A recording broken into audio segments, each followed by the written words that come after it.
अस्सलाम वालेकुम जी। मेरा नाम शान हैदर और आज की ये वीडियो मैं कुछ अर्थक्वेक्स के बारे में बताना चाह रहा हूँ। क्या दुनिया ज़लज़लात की मद में आने वाली है? क्या आने वाले दिनों के अंदर ज़लज़लात की तादाद बढ़ जाएगी? जैसे तुर्की के अंदर रिसेंटली बहुत ज़्यादा ज़लज़लात आए हैं जिससे इंसानी ज़िंदगी को बहुत ज़्यादा नुकसान हुआ है। तो क्या आने वाले दिनों के अंदर पाकिस्तान, इंडिया, श्रीलंका, बांग्लादेश, क्या ये मुल्क भी ज़लज़लात की मद में आने वाले हैं? ये एक ट्रेंड है जो सोशल मीडिया के ऊपर बहुत ज़्यादा बूस्ट कर रहा है। लोग इसके बारे में बहुत ज़्यादा बात कर रहे हैं। अब तो ये चीज़ इतनी ज़्यादा नोटिसेबल नहीं थी, लेकिन बहुत सारे चैनल्स हैं जो इंटरनेशनल प्लेटफॉर्म्स हैं, जब उनके ऊपर ये बात शुरू हुई है तो मैंने सोचा कि एक वीडियो बना दूँ ताकि आम जो जनरल पब्लिक है, जो पाकिस्तान की नॉर्मल पीपल्स हैं, उन तक भी इस चीज़ की आगाही हो कि क्या ये आने वाले दिनों के अंदर कोई ख़तरा साबित हो सकता है या ये क्या मामलात हैं जो इंसानी ज़िंदगी के ऊपर असरअंदाज हो सकते हैं। सबसे पहले तो आप एक रोटेशन समझ लें इस अर्थ की कि ये जो अर्थ है, ये जो ज़मीन है, ये जो कुर्रा अर्ज़ है जिसके ऊपर आम इंसान अपनी रोज़मर्रा के मामला डील करता है, ये 4 लेयर्स के ऊपर बनी हुई है। वो 4 लेयर कौन सी हैं? इनमें सबसे पहले क्रस्ट आ जाता है जिसके ऊपर एक इंसान चलता है।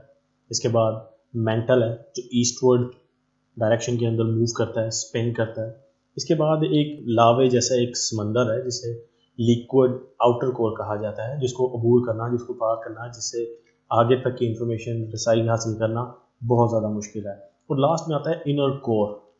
इनर कोर जो ऑस्किलेट करता है, जो स्पिन करता है, जो एक्चुअल में तो ज़मीन के अंदर होता है लेकिन बाकी लेयर्स से थोड़ा सा मुख्तलिफ होता है, थोड़ा सा डिस्टेंस के ऊपर होता है।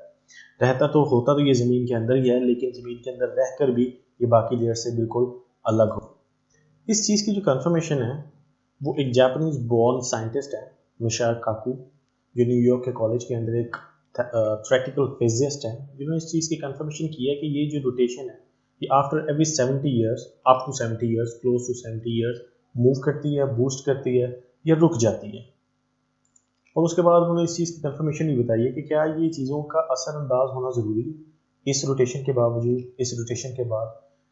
यूनिवर्सिटी ऑफ बीजिंग के जो साइंटिस्ट हैं उन्होंने इस चीज़ को कंक्लूड किया है कि ये अर्थ की जितनी भी रोटेशन होती है इनर कोर की, इसके क्या असरात पैदा होते हैं, क्या इंसान की ज़िंदगी के ऊपर, एक नॉर्मल पब्लिक के ऊपर, या अगर एक मुल्क के अंदर जलजलात आ रहे हैं तो क्या वो इसकी वजह से आ रहे हैं, तो क्या ये एक्सपेक्ट किया जा सकता है कि दूसरे किसी मुल्क के अंदर भी इसी वजह से जलजलात आना शुरू हो जाएंगे। एक चीज़ का आपको इल्म होना चाहिए कि ये जो इनर कोर है, जो ज़मीन के अंदर चौथी लेयर है, ये सूरज से भी ज़्यादा हीट रखती है अपने अंदर।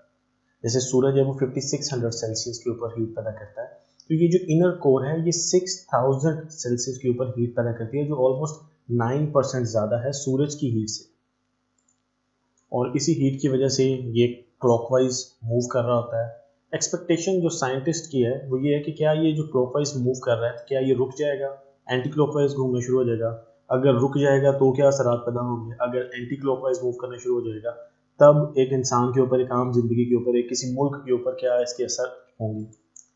तो इसका सादा सा जवाब उन्होंने अपनी रिसर्च के अंदर ये दिया है कि अर्थ के कोर को मूव कर, जैसे 19th सेंचुरी के अंदर इस कोर को एक दफ़ा रुकते हुए बाकी ऑब्जर्व किया है, तो उस ऑब्जर्वेशन से क्या नोट किया गया कि अर्थ के इस स्पिन के रुक जाने की वजह से या स्लो होने की वजह से, इनर कोर के स्लो हो जाने की वजह से दिन और रात के टाइम के अंदर थोड़ी सी तब्दीली आ जाती है। या तो दिन बहुत ज़्यादा लंबे हो जाते हैं या दिन थोड़े कम लंबे हो जाते हैं, रातें लंबी हो जाती हैं।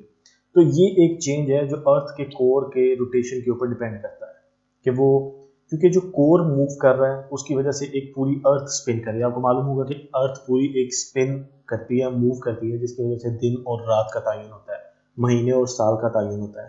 ये एक वो अपने ऑर्बिट के अंदर घूमती है, एक वो खुद रोटेट कर रही होती है, स्पिन कर रही होती है, जिससे ये तब्दीलियाँ पैदा होती हैं। सिवाय इसके कि इनर कोर की इस रोटेशन के रुक जाने से दिन और रात के ऊपर असर पड़ेगा। एक असर ये भी है जिसे कॉन्टिनेंटल ड्रिफ्ट कहा जाता है। कॉन्टिनेंटल ड्रिफ्ट का मतलब ये है कि जैसे कि ऑस्ट्रेलिया एशिया से कुछ फासला, समुद्री फासला रखता है, लेकिन बहुत साल पहले, इस रोटेशन से बहुत साल पहले, ये ऑस्ट्रेलिया एशिया के बहुत नज़दीक था, इससे जुड़ा हुआ था। जैसे साउथ अफ्रीका, यूरोप और एशिया, साउथ अफ्रीका इनके साथ जुड़ा हुआ था। लेकिन इन रोटेशन के रुकने की वजह से अर्थ की स्पिन के अंदर जो चेंजेस आती हैं, जो ऑर्बिट के, अर्थ के जो स्पिन करने में जो चेंजेस आती हैं, उसमें ये जो कॉन्टिनेंट्स हैं ये थोड़े थोड़े फासले पर चले जाते हैं। ये अपने आप को उतना अलाइन नहीं कर पाते। जैसे साउथ अफ्रीका पहले ऑब्जर्व किया जाता था कि बहुत ज़्यादा नज़दीक था, तो इन अलाइनमेंट की चेंज होने की वजह से वो काफ़ी फासले के ऊपर आ गया। इसके अलावा इंसानी ज़िंदगी के ऊपर इसका कोई भी असर नहीं पड़ता कि जलजलात बहुत आएंगे, اور دوسرے ملک بھی اس کی مد میں آ جائیں گے، تو ایسی کوئی بھی ریسرچ سائنٹسٹ کی طرف سے نہیں آئے گی۔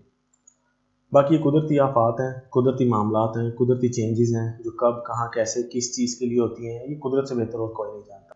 اور despite of the international studies, قدرت کا کیا قانون ہے، قدرت کس موومنٹ کو کس چکر میں لے کر آتی ہے، یہ قدرت سے بہتر کوئی نہیں جانتا۔ فی الحال سائنٹیفک ریسرچ کے مطابق یہ چیز انہوں نے کلیئر کر دی ہے کہ earthquakes do not depend on the rotation of that ever cover, so feel free and be okay and be in your best place. میں چاہتا تھا کہ پاکستانیوں، عام پاکستانیوں تک بھی یہ بات پہنچے، کیونکہ انٹرنیشنلی جو بھی نیوز ہوتی ہیں وہ ہر طرح سے ہر پاکستانی تک نہیں پہنچی جا سکتی، کچھ ان کے انٹرسٹ کی وجہ سے، لیکن ایک لوکل چینل کے اوپر آئی ہوپ کہ ان تک کچھ آگاہی آ گئی ہوگی جو ان کے لیے یوزفل ہوگی۔ Thank you very much.